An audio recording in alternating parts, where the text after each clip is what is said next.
Video बना के डलने जौन की सबके अच्छा लगेला। कबो कबो एगो जैसे एगो कमेंट आयल कि गांव में भी कुछ ऐसनो लइकनी बड़ी सो लइकनी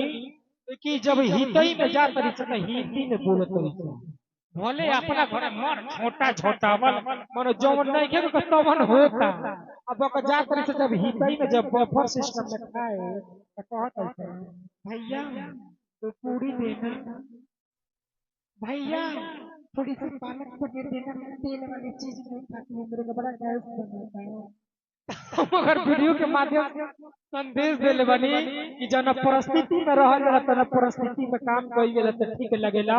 कुछ परिवार में ऐसनो लइका बालू कि उनकर माई बिना चप्पल के रात दिन घूमत रही, समूह 5-6 गो उठा के उनका जींस पैंट फाटल फाटल किन देले बनी, बाकी मार्केट में गैंग स्टार बोलत रहे। मगर वो भाई से विनती करब कि अपना माई बाप का परिस्थिति देख के काम करिए लो। कोनो मार्केट में कोनो समाज में हमारा बाप के, हमारा भाई के, हमारा महतारी के कोनो इज्जत मनो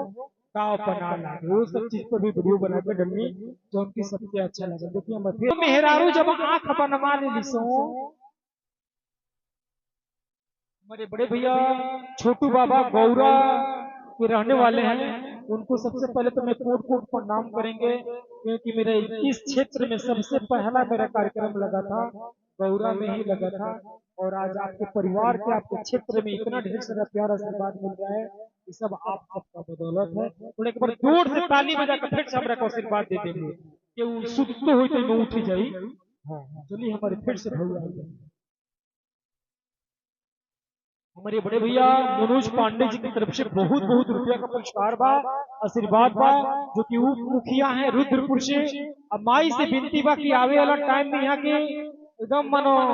रुद्रपुर में एकदम पैसा के बौछार खोले रही, यहाँ के सुनिलवा भी जैसे कुछ न कुछ गुदान लगी जाए। जब कोनो गांव में जब कोनो मेहरारू आंख बनवाने लिसो ये बाबा का चश्मा देखनी हमरे कॉमेडिया मन पर गया। अमरेंद्र तिवारी जी की तरफ से जो कि फ्लेक्स के अध्यक्ष हैं, उनकी तरफ से बहुत बहुत रुपया का पुरस्कार बा, इनाम बा, आशीर्वाद बा। इसे गांव में जब कोनो के आंख बनवा लीनु तो अगल बगल के मेहरारू का एकदम खुदर खुदर पैसा ना बहुत बुढ़िया बना चले पूछियो से कोई नहीं सो ताकि आंख बना लगा तो हो बना बाबू लोग कमाई धमाई बा का बोनी ना ये बच्चे नहीं कहां बाबू लोग कमाई धमाई बा हो तू तो लोग रुपया में मोरनी मराठी लागू तू तो हमारे वैसा दामाद रहल हो ये किया ना पाएंगे जो बनी मोगी कोई एक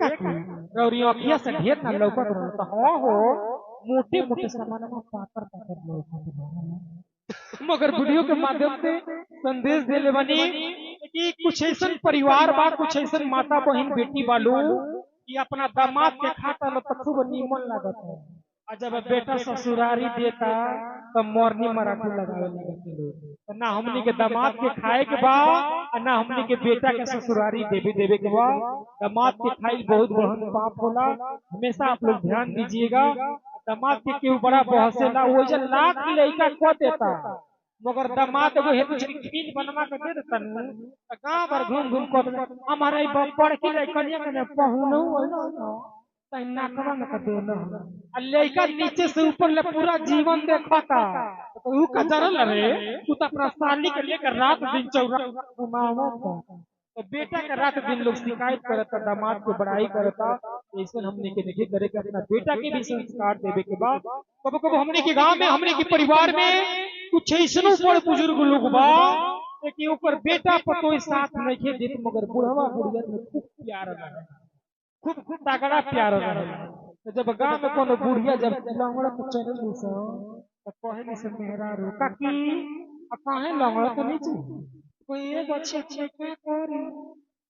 आज 5 दिन से भूख तनी नतिया के कहत तनी जो बुढ़ावा का दवाई देले और चौराहा पर से अब बुढ़ावा के तनी को चलल उठल नहीं थे जब डरावा से अब बतिया ना मन से हम ही पैदल चल गनी चलिए नहीं एबे जब हमने के टेम्पू खोजल जाई ना तो दोगालवा ना मिली हस अंडा रंडी के गाना अब पूरा रोडे पर रात दिन घूमी हस